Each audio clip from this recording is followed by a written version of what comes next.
各位弟兄姐妹，大家平安。我要来进入路加福音第13天的共读。今天我们要读的是第9章的第1节到27节。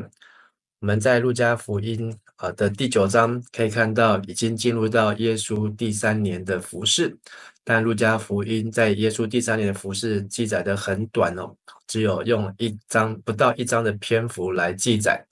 那马可福音呢，是从第4章一直到第9章。马太福音是从14章一直到18章，约翰福音也有从第6章一直到第10章，来记载耶稣第3年的服事。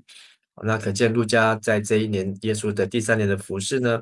的重点呢是非常的重点，就是放到耶稣他在该撒利亚腓立比被宣认是基督的这件事上。我们一起来读今天的经文，从第9章1节到6节。耶稣调集12使徒，互因有能力甲权柄，通压制压拢总的鬼，佮医好真多的病症。然后伊找因出去宣讲上帝国的福音，佮医治病人。伊交代因讲，出门的时，什么拢毋通带，毋通带拐仔，毋通带旅行袋，嘛毋通带食物，毋通带钱，嘛毋通有两领内衫。恁无论入去倒一间厝，就住伫遐，也对遐离开。因若毋接纳恁离开迄个城的时，就将脚泥的土粉换掉，表示对因警告。因出去一整过一整传福音，搁伫逐所在医好病人。那在1到6节呢，讲到耶稣差遣12使徒，同样记载在马太福音的第10章，那篇幅比较长，是5到15节，还有马可福音的第6章7到13节。而耶稣叫起的这12使徒，在原文当中，12使徒没有门徒或使徒，只有写叫起12，那会让我们连结。然后耶稣第一个动作是叫他们来，第二个动作是给他们能力和权柄。那这能力权柄呢，我们之前知道耶稣他在人子在地上有赦罪的权柄，那有医病的能力，所以耶稣也希望这12位能够向他们代表耶稣制服一切的鬼和疾病。那第三个动作是差遣他们出去。那这个差遣呢，就是要他们去宣讲上帝的国来医治病人。所以不是只有去为了医病，单纯为了去赶鬼，而是要让被疫病被赶鬼的人，或是接触到的人知道上帝的国已经临到。那第4个，耶稣又对他们说，第3节，途中什么都不要带，不要带手杖，不要带行囊，不要带食物，不要带银钱，也不要带2件的内衣。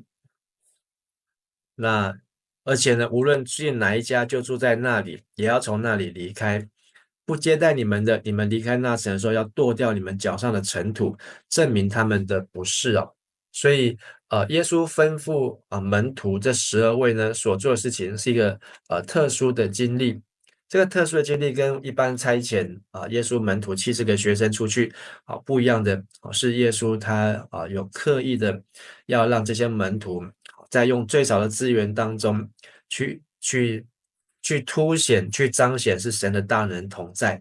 如果他们是靠带着钱、带着行囊、带着食物、带着衣裳然后去帮助人，或许人会认为说这是他们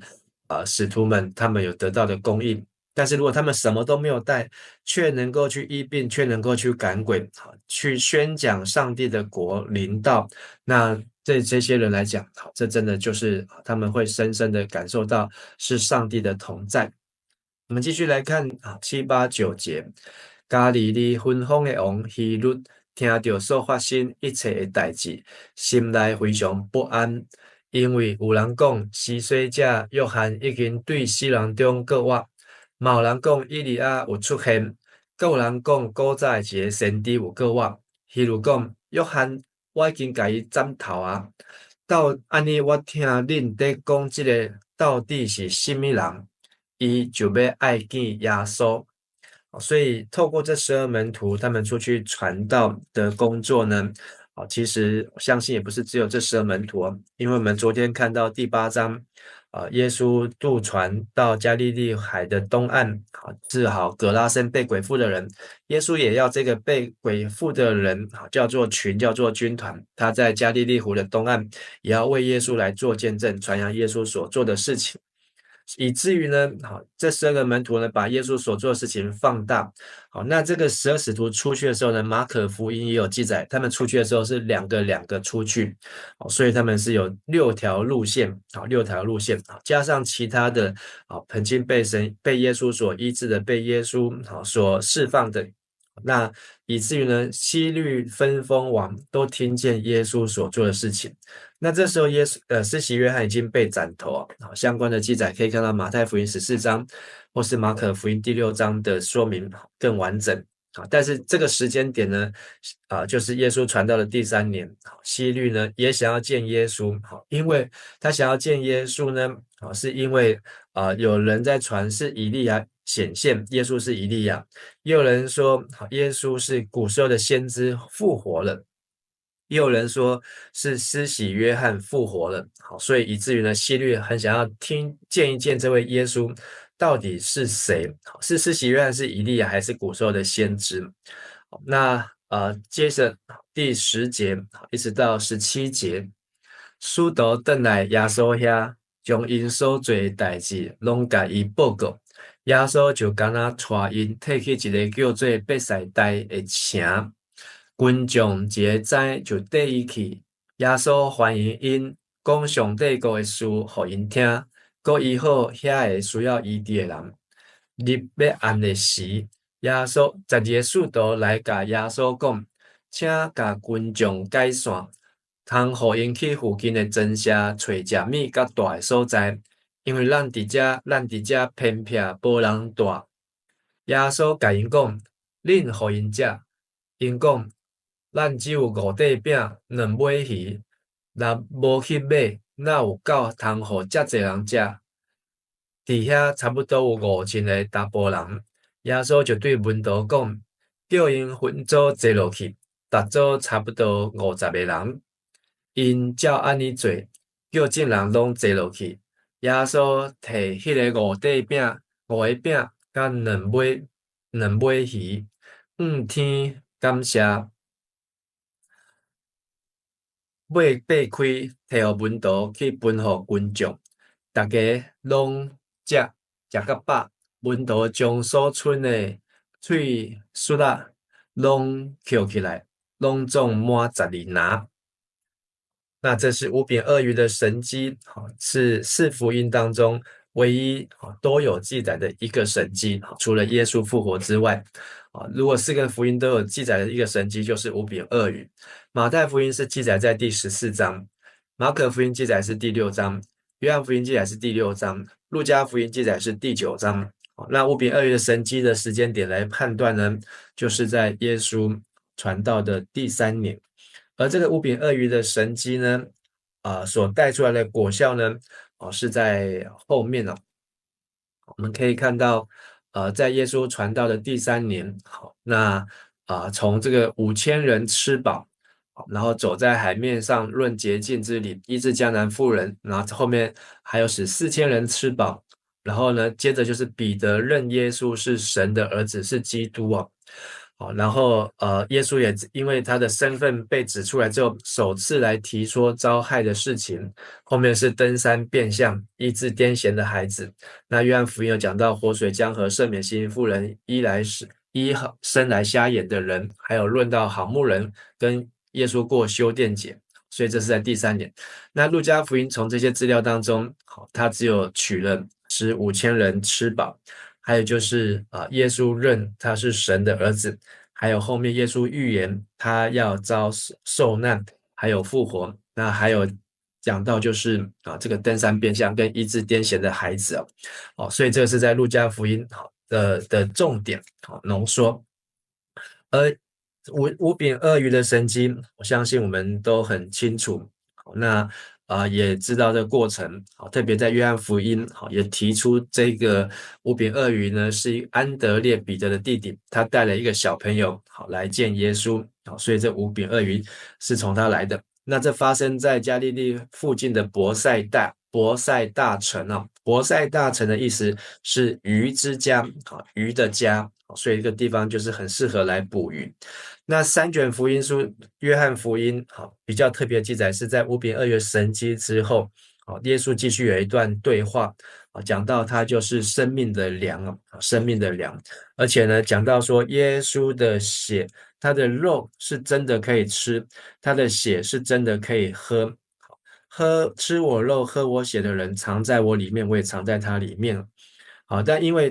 耶稣的这个教导呢，让很多的人跌倒或是绊倒，所以很多人没有办法接受的道理就退却。那最后就剩下12使徒啊，好，12使徒跟随耶稣，这是在约翰福音里面所记载的。好，那在这五饼二鱼神迹之后呢，耶稣路加福音就直接把耶稣的身份带出来，所以我们继续再看。18节到20，18到20节，有一遍，耶稣家己一个在祈祷的时，门徒来找伊，伊问因讲，众人讲我是什么人？伊应讲，有人讲你是施洗者约翰，毋过有人讲是以利亚，嘛有人讲是古早的一个先知搁我。耶稣搁问因讲，恁咧，恁讲我是什么人？彼得应讲，你是上帝设立的基督。好，我们看到在五饼二鱼神奇之后，耶稣带着门徒在祷告。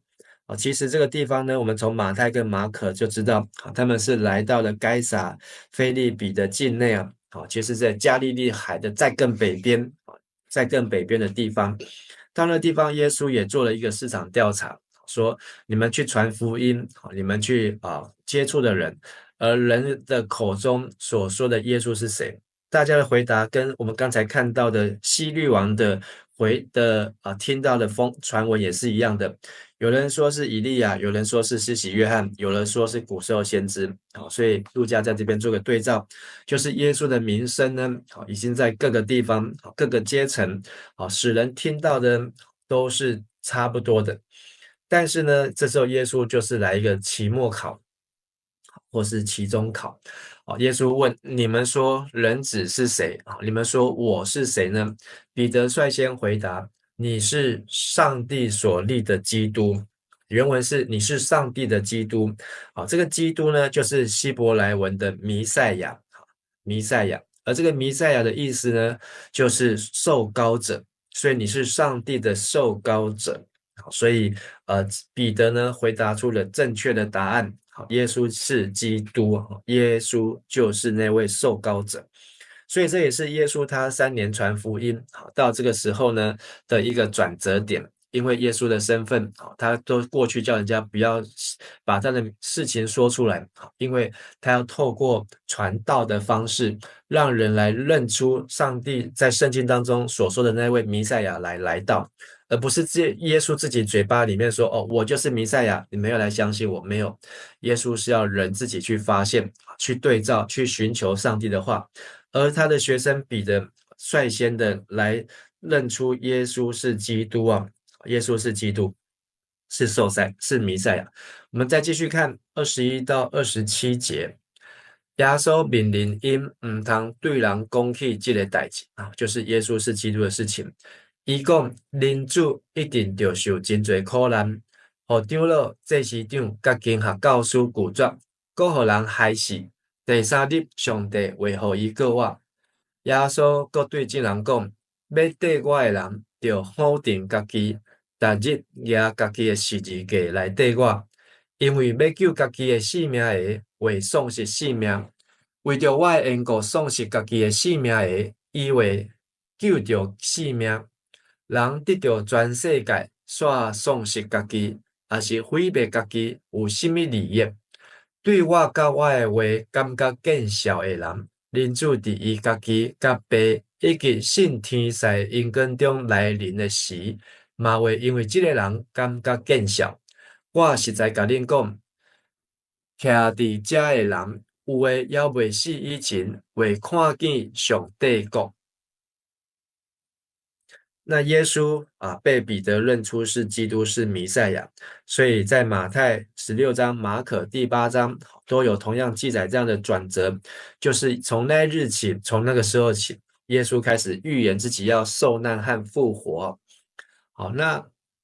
耶稣说呢，几件事情，第一个，人子必须遭受许多的苦难，受许多的苦；第二个，被长老、祭司长、经学教师所弃绝。就是这些的宗教领袖这些有权威的人他们都会来弃绝耶稣。弃绝的意思呢就是来否定他，甚至弃绝到的程度。第三，并且被杀害。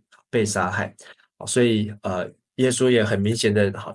当他被认出基督之后这也是在以赛亚书就讲到这个仆人之歌的预言。这个受膏者呢因他受鞭伤我们得刑罚得平安，因他受刑罚我们得医治，因他受刑罚我们得平安所以耶稣也预言这一些的灾难呢都要在他身上。第四件就是第3天将复活。那在马太福音当中呢，耶稣的这个马太福音就是利未税吏利未的记载呢又更清楚所以彼得就跟上去说，主啊，千万不可，这事绝不临到你身上但是耶稣就对彼得说，撒旦退我后边去，你是我的绊脚石，你不体会神的心意，体会人的心意但是路加没有记载路加只有继续记载马太这样记载的，如果有人要跟从我，就当舍己这个舍己就是要舍弃自己或是否定自己holding 自己现代台语的翻译，否定自己并且天天背负他的十字架来跟从我。那在马太、马可都有记载这段话，但是只有路加加上这个字天天这个背十字架不是1个礼拜背一次，是天天。因为那想救自己生命的反而要丧失生命，为了耶稣丧失生命的反而要得到生命。在马太、马可、路加都是同样的记载。甚至人若赚得全世界，却丧失了自己，或赔上自己的赔上自己，有什么益处呢？所以耶稣要这些12门徒要他们的眼光价值观要定睛在跟从耶稣身上，而跟从耶稣的奖赏就是能够得着生命。所以有什么事情比这个生命更重要呢？就算把全世界的东西通通排列在这个永生的面前呢，都没有办法比得上这个永生的生命。反过来，如果有人以我和我就是耶稣的话为耻所以我们还记得前面第8章的关键字就是听撒种的比喻也是听有耳可听的就应当听如果上帝的话都已经说话了，神都已经来到他的面前但是呢却没有听，没有以神的话为可耻的，人子在自己的荣耀中，就是那永生要来到的时刻，并耶稣与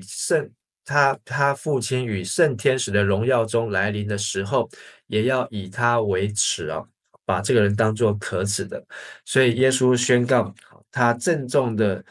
告诉这些的门徒，站在这里的人，有的在死以前会看见上帝的主权实现了。那这上帝的主权实现呢？是指哪件事情？是天国来到吗？和本是翻成看见神的国，神的国。其实神的国呢，在耶稣说神的国临到就是耶稣来，就是神的国临到。还有五旬节圣灵降临也是神的国临到。还有耶稣胜过死亡的权势从死里复活也是神的国临到。还有耶稣对门徒说话传道也是神的国临到。所以这是一个多选题神的国不一定是末日，不一定是天国天上的国而是呢当上帝的主权临到，是神在掌权，就是神的国临到。好，今天我们从的第9章的上半段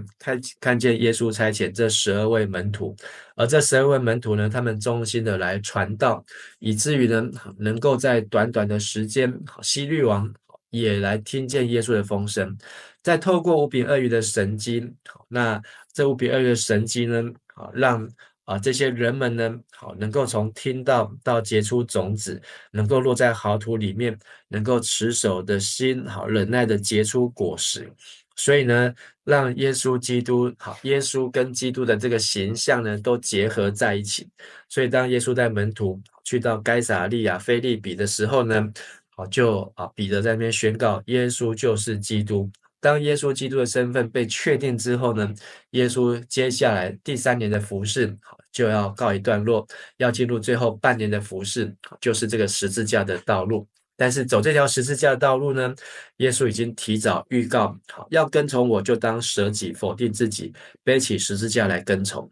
为了耶稣救自己的生命，就会丧失生命；为耶稣丧失生命，就会救自己的生命。人赚得全世界，却丧失自己，赔上自己，有什么益处呢？把神和神的道当作可耻，人只在他荣耀来临的时候，也要把那人当作可耻的。盼望我们从神的这些话，能够再一次的来思想，也能够来舍己，并且愿意天天背起自己的十字架来跟随耶稣。我们一起来祷告。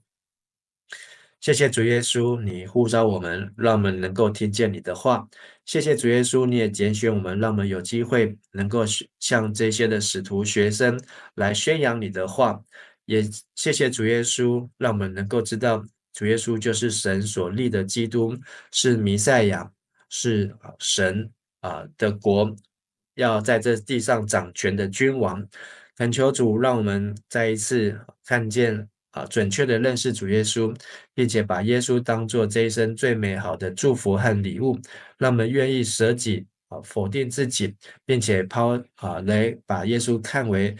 最美好的，也天天来跟随他。求圣灵帮助我们，也让我们看见上帝的国、上帝的主权在我们当中的降临。我们这样子祷告祈求，奉靠主耶稣基督的名求，阿们。谢谢大家，大家平安。